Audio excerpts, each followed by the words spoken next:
जय हिंद दोस्तों। आइए पढ़ते हैं सामान्य विज्ञान का भाग 4। दोस्तों, इस वीडियो में ऐसे प्रश्नों को शामिल किया गया है जो हमारे एग्जाम में बार बार पूछे जाते हैं और पूछे जाएंगे। मतलब ये कि ज़माने बदल जाएंगे लेकिन कुछ सवालों के जवाब नहीं बदलेंगे। तो आइए शुरू से शुरू करते हैं। CO गैस का प्रकृति क्या होता है? उदासीन। संयोजी इलेक्ट्रॉन की संख्या अधिकतम कितनी हो सकती है? 8। दिया सलाई में प्रयोग होता है लाल फास्फोरस। श्वसन की क्रिया में निर्माण होता है ऊर्जा। कीटाणुनाशक के रूप में किसका प्रयोग किया जाता है? विरंजक चूर्ण तथा DDT का। साबुन बनाने की प्रक्रिया क्या कहलाता है? सैपोनिफिकेशन। श्वसन में शर्करा का क्या कार्य होता है? ऑक्सीकरण। आमाशय में भोजन का पाचन किस माध्यम से होता है? अम्लीय माध्यम से। हार्मोन का क्या कार्य है? सभी प्रकार के रासायनिक क्रियाओं को नियंत्रित करना। प्रतिवर्ती क्रिया का संचालन केंद्र कहाँ है? मेरुदंड। ऑटोमोबाइल के हाइड्रोलिक ब्रेक कार्य करता है पास्कल के नियम पर। सोने को घोला जा सकता है सल्फ्यूरिक तथा नाइट्रिक एसिड के मिश्रण में। मॉर्फिन तथा हीरोइन का मुख्य स्रोत है अफीम। तारपीन का तेल किससे प्राप्त होता है?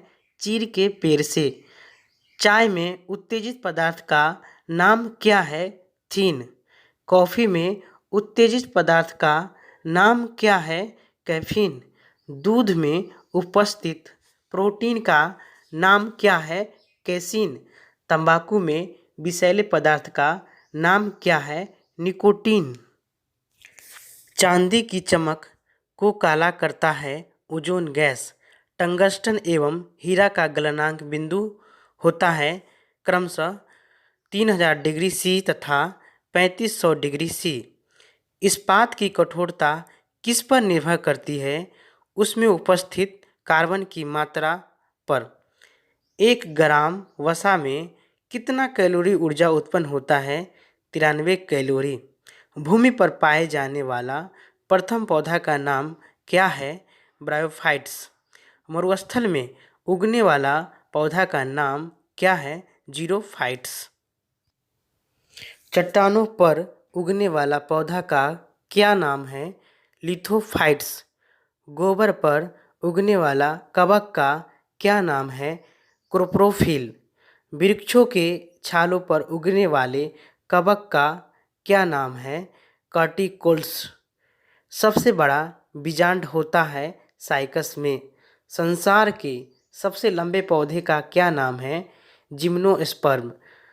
पृथ्वी की सतह से ऊपर जाने पर वायुमंडलीय दाब में क्या परिवर्तन होता है? कम होता है। वायुमंडल होता है संवहन विधि द्वारा। वायुमंडल में नहीं पाए जाने वाला अक्रिय गैस है रेडॉन।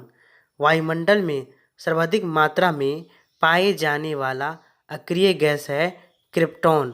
अक्रिय गैसों की खोज किया था रैमजे ने। वायुमंडल में नाइट्रोजन का प्रतिशत है 78%। ब्रह्मांड में सर्वाधिक मात्रा में पाए जाने वाला तत्व है हाइड्रोजन। एक वायुमंडलीय दाब बराबर होता है 10 न्यूटन पर मीटर स्क्वायर। वायु दाब मापी में पारे के स्तंभ का धीरे धीरे गिरना सूचक होता है वर्षा की संभावना का। वायु दाब मापी में पारे के स्तंभ का अचानक गिरना सूचक होता है आंधी या तूफान का। बैरोमीटर में पारे के स्तंभ का धीरे धीरे चढ़ना सूचक होता है स्वच्छ व साफ मौसम का। दाब बढ़ने पर बर्फ का गलनांक घटता है। वायुमंडलीय दाब का मापक यंत्र क्या है? बैरोमीटर। पानी से भरे गिलास में एक बर्फ का टुकड़ा तैर रहा है। टुकड़े के पूरा पिघल जाने पर पानी का तल में क्या परिवर्तन होगा? अपरिवर्तित रहेगा। बर्फ के 2 टुकड़े को आपस में दबाने पर टुकड़े आपस में चिपक जाते हैं क्योंकि दाब अधिक होने से बर्फ़ का गलना घटता है। प्रेशर कुकर में खाना जल्दी पकता है क्योंकि पानी का क्वथनांक बढ़ जाता है। पानी से भरे किसी बर्तन में पड़ा हुआ सिक्का थोड़ा ऊपर उठा हुआ तथा पानी से भरे बर्तन में डुबोई गई छड़ी मुड़ी हुई प्रतीत होती है, प्रकाश के अपवर्तन के कारण। घड़ी की भरी हुई चाबी में संचित ऊर्जा होती है स्थितिज ऊर्जा। गुरुत्वीय त्वरण छोटा जी का मान होता है 9.8 मीटर पर सेकेंड स्क्वायर। चंद्रमा पर गुरुत्वीय त्वरण का मान पृथ्वी के मान से कितना होता है? 1/6 भाग। छोटा जी का मान कम होता है विषुवत रेखा पर। छोटा जी का मान अधिक होता है ध्रुवों पर। पृथ्वी के केंद्र पर जी का मान होता है 0। गड्ढे में भरे पानी पर मिट्टी का तेल छिड़कने पर मच्छर मर जाते हैं क्योंकि पृष्ठ तनाव कम होने के कारण।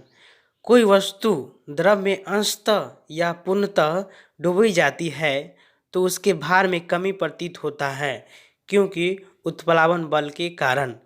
उत्प्लावकता का सिद्धांत किसने दिया? आर्किमिडीज ने। पृथ्वी के लिए पलायन वेग का मान कितना होता है? 11.2 किलोमीटर पर सेकेंड। सूरज के लिए पलायन वेग का मान कितना होता है? 42 किलोमीटर पर सेकेंड। चंद्रमा के लिए पलायन वेग का मान कितना होता है? 2.37 किलोमीटर पर सेकेंड। ऑप्टिकल फाइबर के आविष्कारक कौन थे? टी.एच. मैमान। पनडुब्बी के अंदर से बाहर देखने के लिए प्रयोग किया जाता है पेरिस्कोप का। त्वरित चालक का आविष्कार किसने किया था? बेंजामिन फ्रैंकलिन ने। त्वरित चालक बना होता है तांबा का। प्राथमिक सेल होता है शुष्क सेल। शुष्क सेल में संग्रहित ऊर्जा है रासायनिक। शुष्क सेल का कैथोड बना होता है जस्ता का। शुष्क सेल का एनोड बना होता है कार्बन का। संचायक बैटरियों में प्रयुक्त धातु है सीसा। गैलेनाएस्क है सीसा का। लेड संचायक बैटरी में प्रयुक्त अम्ल है सल्फ्यूरिक अम्ल। एक कार बैटरी में प्रयुक्त विद्युत अपघटय होता है सल्फ्यूरिक अम्ल। वैद्युत अपघटन में अवकरण होता है कैथोड पर। प्राकृतिक चुंबक होता है लोहे का ऑक्साइड। स्वतंत्र पूर्वक लटका चुंबक इंगित करता है उत्तर दक्षिण दिशा को। अस्थायी चुंबक बनाया जाता है नरम लोहा का। अस्थायी चुंबक बनाया जाता है इस्पात का। चुंबक के समान ध्रुवों में होता है विकर्षण। चुंबक के असमान ध्रुवों में होता है आकर्षण।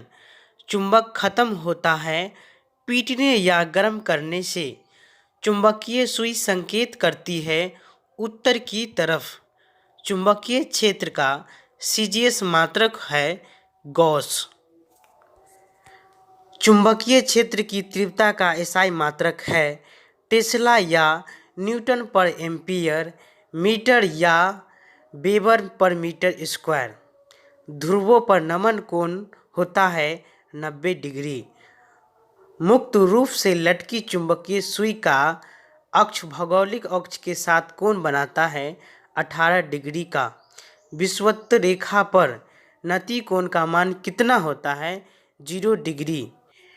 विद्युत धारा के चुंबकीय प्रभाव को सर्वप्रथम अवलोकित किया गया ओरस्टेड के द्वारा। डायनमो, विद्युत motor, transformer, microphone, loud speaker आदि कार्य करता है विद्युत चुंबकीय प्रेरण के सिद्धांत पर। डायनेमो परिवर्तित करता है यांत्रिक ऊर्जा को विद्युत ऊर्जा में। विद्युत मोटर बदलता है विद्युत ऊर्जा को यांत्रिक ऊर्जा में। रासायनिक ऊर्जा को विद्युत ऊर्जा में परिवर्तित करता है बैटरी। ट्रांसफार्मर का क्रोड बना होता है नर्म लोहे का। ताप का एसआई मात्रक क्या होता है? केल्विन।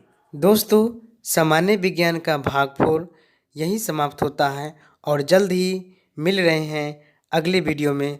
तब तक के लिए जय हिंद, वंदे मातरम।